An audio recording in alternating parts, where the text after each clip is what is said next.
आइए देखते हैं आज 4 सितंबर की खास खबरें। प्रधानमंत्री नरेंद्र मोदी ने कहा दुनिया को भारत पर भरोसा है। रक्षा मंत्री राजनाथ सिंह ने कहा भारत में बनेंगी रूसी AN-203 राइफल। मुख्यमंत्री योगी आदित्यनाथ ने कहा अयोध्या में विकसित करें बुनियादी पर्यटन सुविधाएं। सपा अध्यक्ष अखिलेश यादव ने कहा कि स्वास्थ्य सेवाओं की गड़बड़ी का परिणाम जनता भुगत रही है।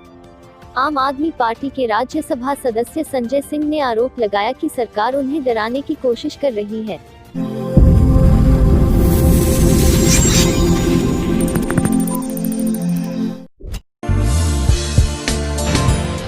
मॉरल जगाना है, भारत बनाना है, भारत बनाना है। Moral Group of Companies, always together. आइए देखते हैं मीनाक्षी त्रिपाठी की यह रिपोर्ट। कांग्रेस प्रदेश अध्यक्ष अजय कुमार लल्लू ने कहा कि हम गांधी को मानने वाले लोग हैं, हम गरीबों से मिलना चाहते हैं लेकिन सरकार मिलने नहीं दे रही है, हम कांग्रेसी योगी सरकार से डरेंगे नहीं। ये कह के रोका गया कि धारा 144 लागू है, वहां आपको किसी से मिलने नहीं दिया जाएगा। हम पूछना चाहते हैं, हम गांधी जी को मानने वाले लोग हैं, बाबा साहब के संविधान पर भरोसा करने वाले लोग हैं। अगर हम वहां शांतिपूर्वक इस लोकतंत्र को मानते हुए वहां जाकर किसानों से वार्ता करना चाहते थे, सरकार को डर किस बात का था? वो क्यों रोक रहे हैं? क्या लोकतंत्र नहीं है? क्या इस देश में लगातार लोगों के हक हकूक और अधिकार की लड़ाई लड़ने के लिए लोगों को रोका जाएगा? क्या इस देश के लोकतंत्र का दमन किया जाएगा? क्या यह सरकार संविधान को नहीं मानती? क्या हिटलर शाही चलेगी? क्या पुलिस के दम पर किसानों की आवाज को दबाया जाएगा? क्या इस देश में लोगों के अभिव्यक्ति की आजादी छीनी जाएगी? क्या किसी राजनीतिक पार्टी को राजधर्म का पालन नहीं करने दिया जाएगा? कांग्रेस पार्टी का कार्यकर्ता डरेगा नहीं। जुल्मी जब तक जुल्म करेगा सत्ता के गलियारों से जर्रा जर्रा गूंज रहा है इनकलाब के नारों से। आइए देखते हैं पंकज जी वाजपेयी की कानपुर से यह रिपोर्ट। कानपुर से S10 के सभी सदस्यों को किया गया निरस्त। तत्कालीन DIG SSP अनंत देव तिवारी ने किया था S10 का गठन। वर्तमान DIG SSP प्रीतिंदर सिंह ने खारिज की सदस्यों की सदस्यता। थाना स्तर पर होने वाली कानूनी कार्रवाई में सदस्य करते थे दखलंदाजी। कई शिकायतों के बाद उठाया गया कदम।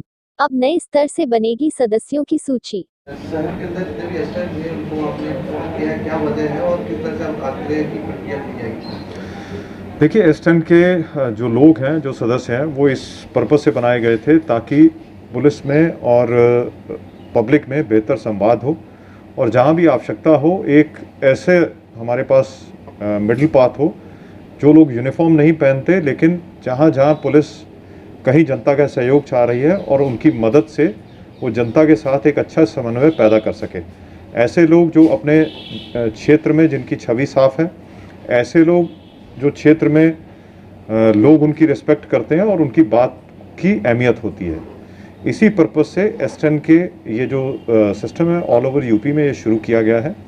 लेकिन रिसेंटली जब से मैंने आके ज्वाइन किया, कुछ एस्टेन के मेंबर्स की काफ़ी ज़्यादा शिकायतें मुझे मिली। कुछ पब्लिक के लोगों ने आके बताई, कुछ हमारे मीडिया के साथियों ने भी बताई, लेकिन बहुत से पब्लिक के लोगों ने आके बताया कि वो किसी ना किसी की साइड ले रहे हैं। जहाँ कोई विवाद हो रहा है, जहाँ कोई मुकदमा कायम हो रहा है, जहाँ कोई झगड़ा हो रहा है, उसमें ये सोच की बजाय कि कौन सही है कौन गलत है, कुछ सदस्यगण जो हैं वो अपने रिलेशन के बेसिस पे किसी का एक पर्टिकुलर साइड का साथ ले रहे हैं। इन्हीं सभी चीज़ों को, इसके अलावा ये भी पता चला कि कुछ लोग ऐसे धंधों में लिप्त हैं, हालांकि उन लोगों की संख्या बहुत कम है, जो अवैध हैं या जो नॉर्मल पब्लिक में उनको नहीं करने चाहिए। इसको देखते हुए मैंने अपने सभी SO इंस्पेक्टर्स को, सभी CO साहबान को, सभी चौकी इंचार्जों को ये बताया है कि ऑलरेडी जो एग्जिस्टिंग एस्टेन के हमारे मेंबर्स हैं, एक बार उस सूची को निरस्त माना जाए और नए सिरे से इस पूरी सूची को तैयार किया जाए, क्योंकि एस्टेन की आवश्यकता, ज़रूरत है बिल्कुल पुलिस को एक बेहतर संवाद पब्लिक के साथ स्थापित करने के लिए इसकी आवश्यकता है, क्योंकि फोर्स बहुत कम होती है। अगर साथ में एस्टेन के मेंबर्स होंगे तो उसमें बेहतर समन्वय के चांसेस रहेंगे। ये कम्युनिटी पुलिसिंग का एक पार्ट है। और मैंने SO इंस्पेक्टर्स को ये भी कहा है कि जो ऑलरेडी एग्जिस्टिंग लिस्ट में जो अच्छे लोग हैं, जो संभ्रांत लोग हैं, जिनकी छवि अच्छी है पब्लिक में और जो बेहतर तरीके से ढंग से काम कर रहे हैं, उनको पुनः सूची में रखा जा सकता है। लेकिन जहाँ जहाँ इस तरह की शिकायतें आ रही उनको दोबारा से इस सूची में ना रखा जाए। तो संख्या को लेकर के कम ज़्यादा किया जाएगा? देखिए, संख्या का मेरा कहना ये है कि अगर आपको उतने संख्या में कोई संभ्रांत व्यक्ति उस क्षेत्र में पर्टिकुलर में नहीं मिलते तो आप स्टार्टिंग में वो 5, 6, 7 भी रख सकते हैं। जैसे जैसे आप और एक्सरसाइज करेंगे और उसका रिव्यू करेंगे तो आप मेंबर 10 बना लेंगे। और अगर कहीं आपको लग रहा है कि इससे ज़्यादा भी संख्या है तो उसको भी इंश्योर कर लेंगे कि हल्के के हिसाब से आप 2 सूचियां बना सकते हैं। आइए देखते हैं सीतापुर से यह खास रिपोर्ट। मैं खड़ा हुआ हूँ इस वक्त उत्तर प्रदेश के एक बहुत ही बड़े ज़िले सीतापुर में, जो कि ज़िला लखनऊ से 100 किलोमीटर की दूरी पे है और ज़िला सीतापुर का ज़िलाधिकारी कार्यालय से करीबन लगभग 50-60 किलोमीटर होगा। इस साल जैसा कि आप लोगों को पता है कि सीतापुर में इतनी बाढ़ आई हुई है। हम लोगों ने ज़िलाधिकारी महोदय से भी बात की। ज़िलाधिकारी महोदय ने बताया कि हम लोग लगातार इंतज़ाम कर रहे हैं, पूरा प्रशासन जुटा हुआ है सारे सहूलियत देने के लिए। हम नागरिकों और बाढ़ चौकी बनाई है उन्होंने, लेकिन बाढ़ चौकी में यहाँ पे हम लोगों ने देखा कि सिर्फ बैनर के नाम पर और कुछ भी नहीं है। करीबन 44 लाख की आबादी वाला ये शहर पानी में पूरा का पूरा डूबा हुआ और प्रशासन हकीकत में आए तो प्रशासन ने कुछ भी यहाँ पर नहीं कर रखा है। और देखिए आप मेरे पीछे, आप देखिए, मैं कैमरामैन से कहूँगा कि इतना यहाँ पे घाघरा नदी का जो पानी है वो खेतों में आ गया है। आम किसानों को और आम जनता को बहुत ही परेशानी का सामना करना पड़ रहा है। और मैंने जब जिलाधिकारी से एक बार फिर बात की तो उन्होंने कहा कि हमारे एसडीएम, हमारे और कार्य का जो भी अधिकारी हैं वो लोग लगातार वहाँ पर अपनी स्थिति बनाए हुए हैं। लेकिन मुझे लगता है, आम जनता से भी बात हुई और लोगों से भी बात हुई, लेकिन ऐसा नहीं लगता है कि इसे सरकार पूरी तरीके से संज्ञान में ले रही है। मैं वामिक खान, कैमरामैन संतराम सिंह। नमस्कार, स्वागत है आपका समस्याओं के शहर सीतापुर में। जी, मैं ऐसा क्यों कह रहा हूँ समस्याओं का शहर, ये आप देख सकते हैं। मैं हूँ इस एक नाव में सवार हूँ और सीतापुर शहर पूरा जलमग्न है।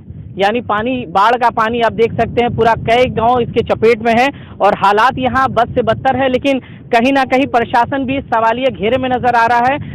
प्रशासन का यही कहना है कि यहाँ पर पूरी तरह से बाढ़ को जो ग्रसित इलाके हैं उन पे सहूलत दिया जा चुका है, लेकिन हकीकत में जो हालात हैं वो काफ़ी गंभीर है। कुछ लोग हमारे साथ नाविक भी बैठे हैं, उनसे भी बातचीत करेंगे, लेकिन कुछ लोग मौजूद हैं मेरे साथ यहाँ का जायजा करने के लिए आए हैं और यहाँ की जो समस्याएं हैं उस पर, मूलभूत समस्याओं पे बात करेंगे। सर, एक चीज़ बताइए, सबसे पहले आपका नाम क्या है? यासिर जी, ये बताइए कि मैं अगर ऐसा कह रहा हूँ समस्याओं का शहर सीतापुर, कुछ गलत तो नहीं कह रहा हूँ? नहीं, बिल्कुल, हाँ, मौजूदा वक्त के हिसाब से बिल्कुल सही कह रहे हैं। जो आज की स्थिति है उसके सामने देख रहे हैं किस तरीके के क्लाइमेटिकल सिचुएशन से यहाँ के लोग गुजर रहे हैं, तो देखा जा सकता है। नहीं, ये सीतापुर में ये तो हमेशा यही हाल रहता है, बाढ़ के हमेशा प्रॉब्लम रहती है, लेकिन क्या इसका कोई निवारण नहीं हो पाया आज तक? क्यों ऐसा हालात बनती है कि गांव का गांव प्रभावित हो जाता है बाढ़ से? मेरे ख्याल से जब तक सही प्रबंध नहीं करे जाएंगे, चीज़ों को सही तरीके से नहीं लिया जाएगा, जो भी यहाँ पर इंस्ट्रूमेंटल चीज़ें हैं, जिस तरीके से हम नदी का पानी रोक सकते हैं, बांध बना करके, तमाम सारी चीज़ें जिस तरीके से करी जा सकती हैं, तो वो सबसे अहम किरदार निभाती है। तो वहीं कहीं ना कहीं चूक है, जिस वजह से इस तरीके की सिचुएशन, डिजास्टर हर साल हर बार बारिश में मौजूद हो जाता है। प्रशासन तो कह रही है कि जो बाढ़ ग्रस्त इलाका है उसका जायजा भी किया गया और वहाँ की जो प्रॉब्लम्स है उसको भी दूर की जा रही है। कितने सहमत इस बात से? देखिए, प्रशासन क्या कर रहा है और किस तरीके से कर रहा है ये सबके सामने है, सब लोग बहुत बेहतर तरीके से जान रहे हैं। आप लोग भी यहाँ पर मौजूद हैं। बाकी हम लोग अपनी पार्टी की तरफ से, समाजवादी पार्टी की तरफ से यहाँ पर मौजूद है। जो हमसे हो पा रहा है, हमारे नवल किशोर टंडन जी यहाँ से 2012 में भी चुनाव लड़ा उन्होंने और इस बार भी कोशिश कर रहे हैं। तो यहाँ के लोगों से उनका एक अपने प्रति ज्यादा वो है लगाव, तो कोशिश कर रहे हैं यहाँ राहत सामग्री हम लोग पहुँचाने की, किस तरीके से पैकेट्स पहुँचाए जा सके, किस तरीके से उनका कुछ प्रबंध कराया जा सके। तो वो जो हमसे हो पा रहा है वो पार्टी की तरफ से हम लोग करने की पुरजोर कोशिश कर रहे हैं। चलिए, बहुत बहुत शुक्रिया। कुछ नाविक हैं, उनसे बात करेंगे, क्योंकि बाढ़ में हमेशा इनके नाव चलते हैं और नाव में इनकी जो इनसे ज्यादा हमें जानकारी मिल पाएगी कि क्या हालात है। ये बताइए भैया, क्या नाम है आपका? संतराम। संतराम जी, ये बताइए, जब भी यहाँ बाढ़ आता है आपके नाव यहाँ चलने लगता है? हाँ, बराबर चलता है। ये बताइए, समस्या आप कितने सालों से देखते आ रहे हैं? ये तो अफसिला तो जिंदगी में ये पहली बार, बहुत दिन हो गया, 1.5 महीना हो गया बाढ़। नहीं, ये तो 1.5 महीना, इसके पहले क्या है, साल से ये देख रहे हैं? पहले भी हर साल आती है। हाँ। कोई आप लोगों के कितना तबाही आपने देखा है यहाँ? तबाही होता है यहाँ पे। अच्छा, हरा गोरू अनाज पानी सब बह जाता है। माचा बना करके टट्टी करना जाता है, माचा बना करके और नेवा पर से। और कोई घर जाएंगे तो नेवा जाएंगे, रामपुर जाएंगे तो नेवा जाएंगे। कोई हमारे पास साधन नहीं है, प्रधान यहाँ का सुनता नहीं है। प्रधान भी नहीं सुनता, प्रधान नहीं सुनता है, कभी झांकने नहीं देखने नहीं आया यहाँ पर, कभी झकने नहीं आता है। बाढ़ के अलावा और आपकी लोगों की क्या समस्या है? बाढ़ तो ये समस्या है, ये सड़क का समस्या है। हमारे घर की देखिए कि इतना खनता है, कोई सुनता नहीं, कोई उसको पटाने का नहीं सुनता है कि पटा दे उसको। तो आपने सुना कि जो समस्याएं हैं यहाँ की, लगातार जो बाढ़ की समस्याएं आती रहती है, ये लगातार है।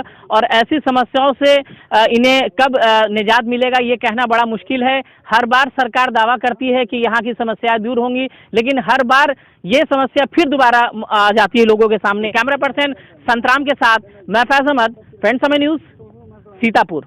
CDS जनरल बिपिन रावत ने कहा कि भारत चीन को जवाब देने में सक्षम है। फेसबुक जल्दी न्यूज कंटेंट पर रोक लगा सकता है। राजस्थान की बसें अब उत्तर प्रदेश और मध्य प्रदेश तक जाएंगी। प्रधानमंत्री नरेंद्र मोदी के जन्म दिवस पर भाजपा सेवा सप्ताह मनाएगी। केंद्रीय मंत्री निर्मला सीतारमण ने कहा, त्योहार में कर्ज बांटने में नहीं चलेगी कोताही। 10 राज्यों की उधारी में 425% तक बढ़ोतरी हुई।